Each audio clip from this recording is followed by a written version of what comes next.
राष्ट्रवादी विलिनीकरणाची का रेंगाळली गती?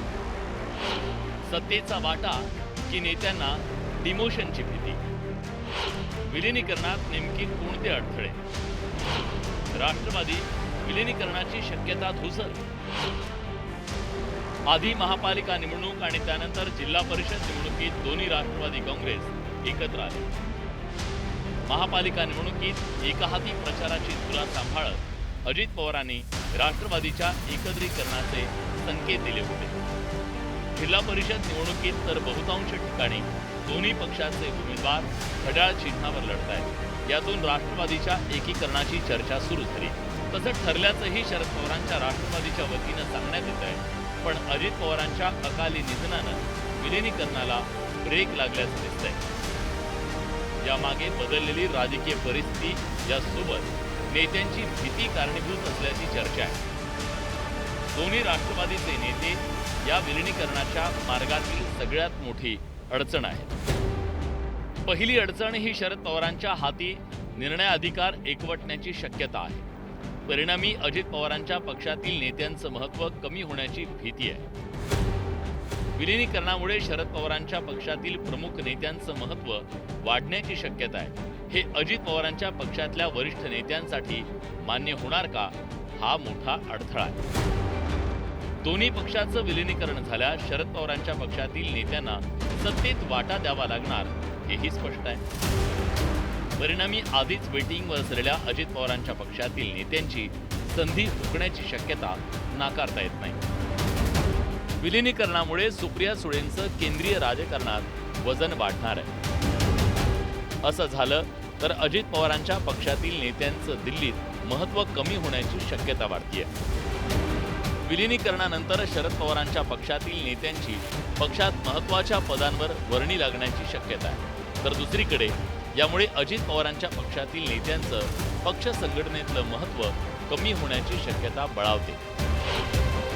या सगळ्या अडचणी अजित पवारांच्या अकाली निधनानं निर्माण झाल्या. अजित पवार एकटेच विलिनीकरणाच्या बैठकीत असल्यानं आता त्यांच्या पक्षाचे नेते फारसे इच्छुक नसल्याचं दिसतंय. विलिनीकरणाच्या संदर्भामध्ये प्रश्न उपस्थित करत आहेत. तो विषय आता पहिलं आमच्या पक्ष, आमच्या घर, आमच्या विधिमंडळ हे सगळं सेटल केल्यानंतर बाकीच्या काही असेल तर विषय आम्ही तेव्हा बघू. आज तो विषय आमच्या पुढे नाही. आज पहिल्यांदा आमच्या पक्षातलं किंवा ही जी स्थित्यंतर होती गटनेता नेमणं किंवा उपमहापौरपद नेमणं हे मुख्यमंत्रीपद नेमणं हे गरजेचं असल्याकारणाने त्याचा आज निर्णय आला. त्याच्यावरती सविस्तर डिस्कशन दोन्ही परिवारावरती मध्ये होईल आणि तसा निर्णय घेतला जाईल. आज जनतेच्या हितासाठी जे काय असेल तो निर्णय होईल. आपण सगळे तालुक्याच्या विकासासाठी, राज्याच्या विकासासाठी एकत्र येऊ, हे दादांचं वाक्य बंधून आजही माझ्या कानी लागते. आणि त्यांनी एवढं सांगितलं की माझे चुलत्यांचं, माझ्या साहेबांचं आज वय झालंय, साहेबांना चालताना त्रास होतो, मला पण ते पाहत नाही. तर आता कुठेतरी आपण साहेबांना पण ह्या वयामध्ये साहेबांबरोबर असणं आपण सगळ्यांनी गरजेचं आहे, हे स्वतः आम्हा सर्वांना अजितदादा पवार साहेबांनी सर्वांना सांगितलं. दुसरीकडे शरद पवारांच्या राष्ट्रवादीचे नेते मात्र दादांचं स्वप्न पूर्ण करायचं म्हणत दोन्ही राष्ट्रवादीच्या विलिनीकरणासाठी आग्रही असल्याचं दिसतंय. आम्ही जयंत पाटलांच्या बंगल्यावर बसलो होतो, त्यावेळेला सांगितलं होतं आम्ही बोललो की वरिष्ठ बाकीच्या लोकांची मित्रपक्षाची चर्चा झाली, माझी देवेंद्र फडणवीसांची चर्चा झालेली आहे. फडणवीस साहेबांनी सांगितलं की जिल्हा परिषद पंचायत समितीच्या निवडणुका पहिल्या होऊन द्या, नंतर विलिनीकरणाच्या बाबतीमध्ये आपण निर्णय घ्यावा. अशा प्रकारची चर्चा झाली असं त्यांनी सांगितलं होतं.